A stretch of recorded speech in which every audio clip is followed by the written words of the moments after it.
Instituto Civis, em abril deste ano, mostra que 57,5% dos brasileiros acreditam que acusar publicamente o STF de prejudicar a democracia é algo proibido no país. Em 2023, esse índice era de 35%. O levantamento também mostra que 61,7% dos brasileiros acreditam ser proibido criticar publicamente figuras públicas, demonstrando o receio das pessoas de sofrerem censura, processos judiciais ou cancelamento digital. Segundo Sarah Klein, que é pesquisadora do Instituto, os embates entre STF e Legislativo, as investigações sobre desinformação e a cobertura jornalística intensa sobre esses temas criam um ambiente em que qualquer manifestação sobre o STF pareça carregada de risco. Aliás, por falar em STF, o medicamento emagrecedor Mounjaro tem ganhado muitos adeptos na corte e suas consequências foram além da balança. Com mudanças visíveis na fisionomia de frequentadores do Supremo, o sistema de reconhecimento facial da corte passou a apresentar falhas. A mudança nos traços faciais foi tamanha que muitos usuários têm realizado novos cadastros com fotos atualizadas para manter o acesso ao edifício. Além disso, funcionários que cuidam do cadastramento relatam que tem ocorrido uma verdadeira reinicialização no sistema de segurança do STF. Eu gosto muito do senso de combinação de tema do alemão, sabe? E por falar em STF, uma matéria séria que aponta que a maioria esmagadora do brasileiro tem medo de criticar porque acha que é crime criticar o STF, ele me mete um Mounjaro no meio, Holliday. Você já tomou Mounjaro? 1. 2. O que você acha do resultado dessa pesquisa? Isso é bastante preocupante, né? Muito bom. Começando pelo final, já tomei o de 2,5, sabe? Só para perder uma gordurinha. Eu não tomei. Muito bom. Não tomou, não. Só tomei outra coisa. Ah, tá bom. O Mounjaro... Mas vamos lá. Essa pesquisa ela é muito interessante porque ela constata, agora com dados e com números bem claros, que a imensa maioria dos brasileiros tem a percepção de que nós estamos em uma ditadura. É exatamente isso. Somente em regimes totalitários, em regimes que excedem em seu autoritarismo, que abusam do poder do Estado, é que a maioria da população acredita que não pode criticar figuras públicas. Vejam vocês, são mais de 60% que acreditam que não se deve, ou melhor, que é proibido criticar figuras públicas.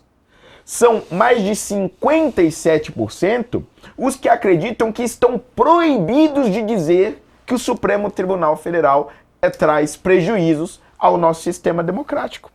Ou seja, nós estamos falando de mais da metade do país que se vê refém das instituições, que não tem a coragem de falar aquilo que realmente pensam porque acreditam que podem ser investigados, processados ou até mesmo presos. E isso a gente vem dizendo há anos, literalmente há anos, desde a abertura daquele inquérito das fake news, que não acaba nunca, um inquérito sem fim, tudo cabe nele, tudo gera desculpa para ir parar nele, desde aquele momento, se não me engano, 2019, até os dias de hoje, a nossa democracia se transformou em um instrumento de opressão.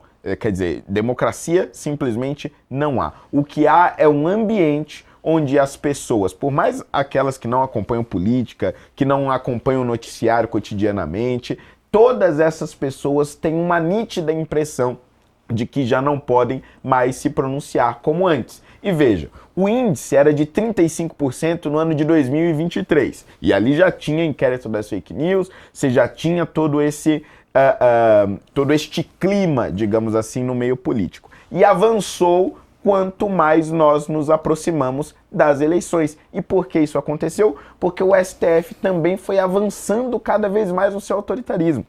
E aquilo que antes era um movimento contido, ou eles tentavam justificar, ou eles tentavam de alguma forma dizer não, é pelo bem da Constituição, é pelo bem da democracia, simplesmente também não tem mais. As entrevistas que Gilmar Mendes deu recentemente a diversos veículos de imprensa, tentando defender o Supremo Tribunal Federal a qualquer custo, amenizando as suspeitas que pesam sobre seus colegas, especialmente sobre Alexandre de Moraes. E o fato de nenhum ato destes ministros ter sido punido pelo Senado até agora, evidentemente, acabou reforçando isso na população. E é importante que se diga, isso vai muito além daqueles que se dizem bolsonaristas, de direita ou conservadores. Até porque os mesmos institutos de pesquisa, e os mais amplos institutos de pesquisa, definem basicamente que pelo menos 1/3 da população hoje se diria de direita ou bolsonarista no Brasil. Nós estamos falando de 60% que acreditam estarem proibidos de criticar figuras públicas. Olha, tem 3 comentários aqui no chat, um na sequência do outro, que são muito interessantes e merecem, dentro desse tema, e merecem nosso, primeiro, esclarecimento, segundo, rechaço. O primeiro deles é da Inês Bolsinha. Não é bolsinha de rodar bolsinha. Bolsinha deve ser o sobrenome, que é com C. Inês Bolsinha 478. Tá na hora de molhar o biscoito.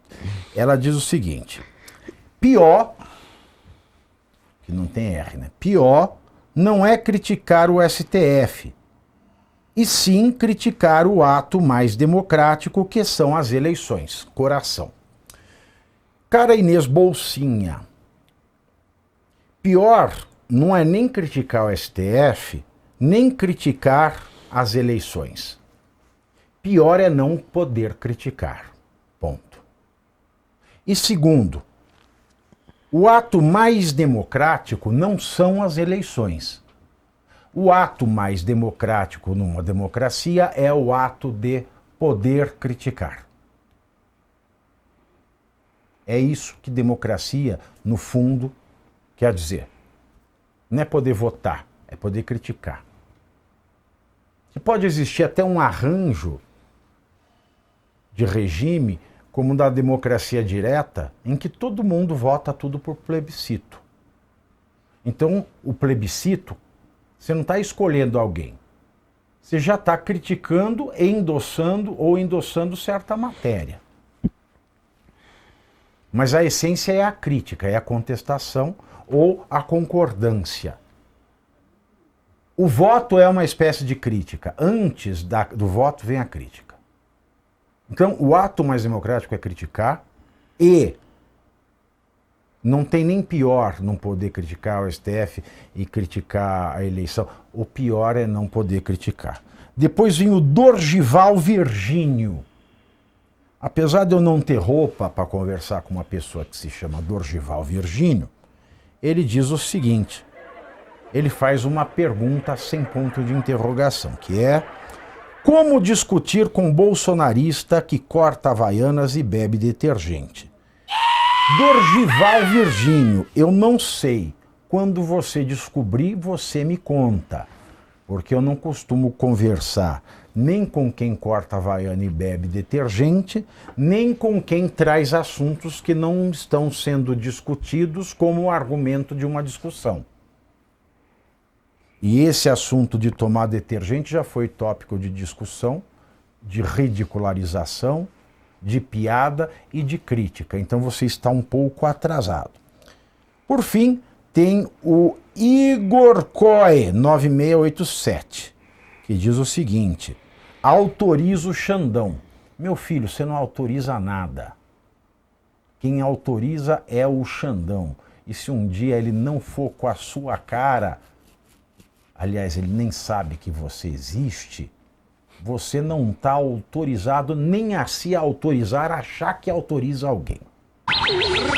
Tendo dito isso, eu pergunto ao Caivano: democracia. Querem suprimir o regime e incentivar o Monjaro?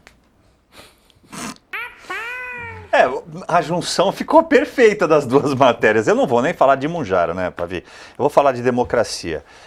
Eu já te convidei, você aceitou, então estou falando publicamente, prefaciar o meu próximo livro, que é sobre democracia.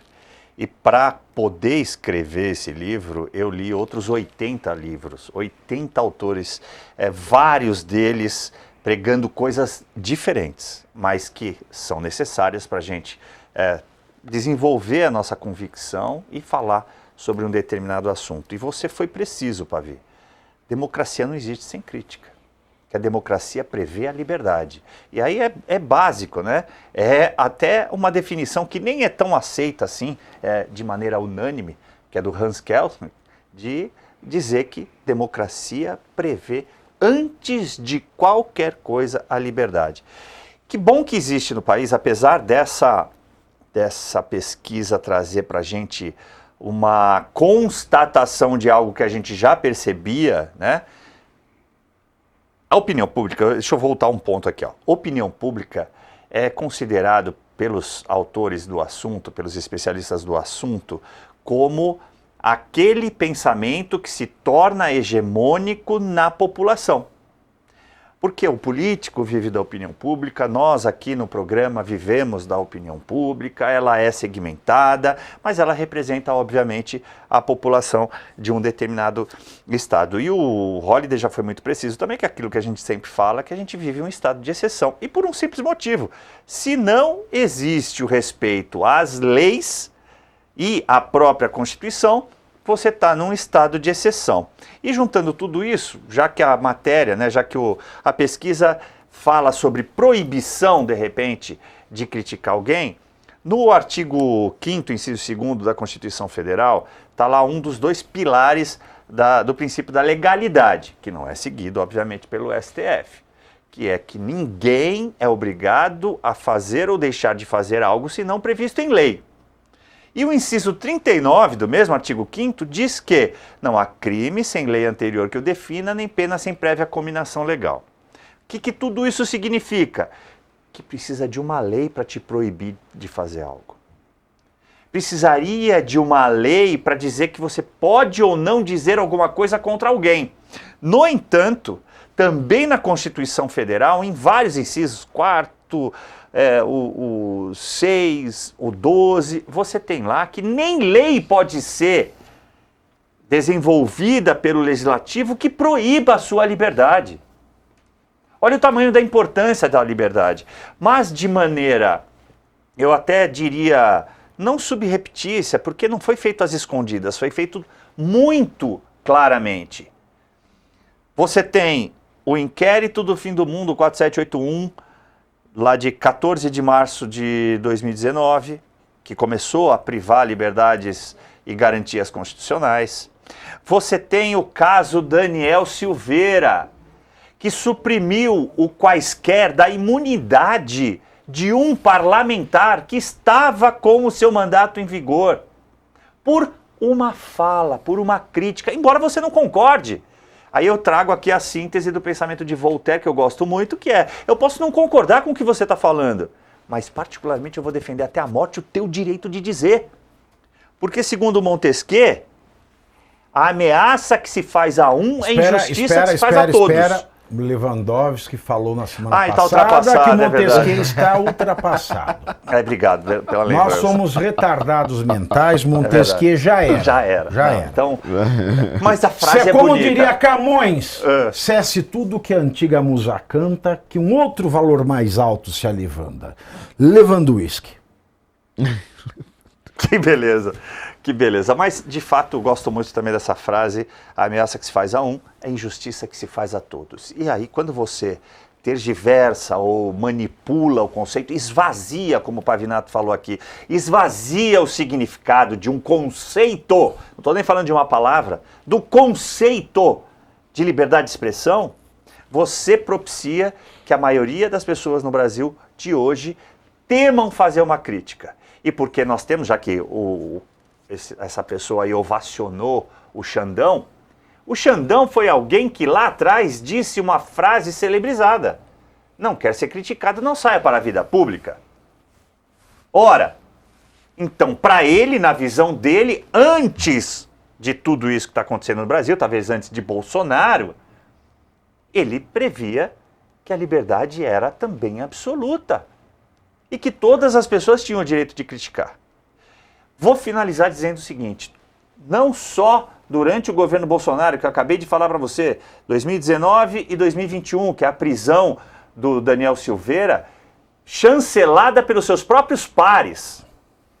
Aquilo é como um farol amarelo para a população dizendo: opa, tem certas coisas que eu não posso mais dizer porque um parlamentar que tem imunidade constitucional foi preso. De lá para cá, uma desabalada. Entra o que o Pavinato falou, do medo das pessoas se manifestarem nas ruas, em virtude do 8 de janeiro, aquelas prisões em massa. E nós chegamos agora em 2026, com toda a corrupção desvelada dentro do próprio STF, mas que o Alexandre de Moraes continua lá. Então, eu não sei quem é esse instituto, de verdade não conhecia, mas é excelente que tenha trazido esse tema para ser discutido abertamente na sociedade. A gente tem que trazer de volta a liberdade, por isso que a gente é tão importante, Pavinato, Holliday e tantos outros que passam por aqui. Olha, só pegando essa questão que você trouxe, né, da frase antiga do Alexandre de Moraes, não quer ser criticado, não sai vá, da vida né, pública. Sai da vida pública. Tem as frases do conhecimento popular, né? Tem não sabe brincar, não desce pro play, quem sai na chuva é para se molhar, cu de bêbado não tem dono. Entendeu? A sabedoria popular, né, ela já ensina isso muito antes. Todo mundo sabe, né? Todo mundo sabe. São questões bastante óbvias, né, que a gente tem. Aí tem aqui uma mensagem do Zora João. Zora João fala: problema é a liberdade democrática de ser idiota. Eu vou substituir idiota por imbecil ou estúpido, tá? Ser imbecil, ser estúpido também não é um problema. Não é crime ser imbecil, não é crime ser estúpido. Também não é um direito. Eu não posso falar, eu tenho o direito de ser estúpido. Você não tem direito. Você é livre para ser estúpido. Você tem direito à liberdade. Agora, o que vem depois dela pode ser um direito ou não. É por isso que o direito à liberdade é absoluto, agora o que se faz com ela não. A liberdade de expressão. Você se exprimir é um direito.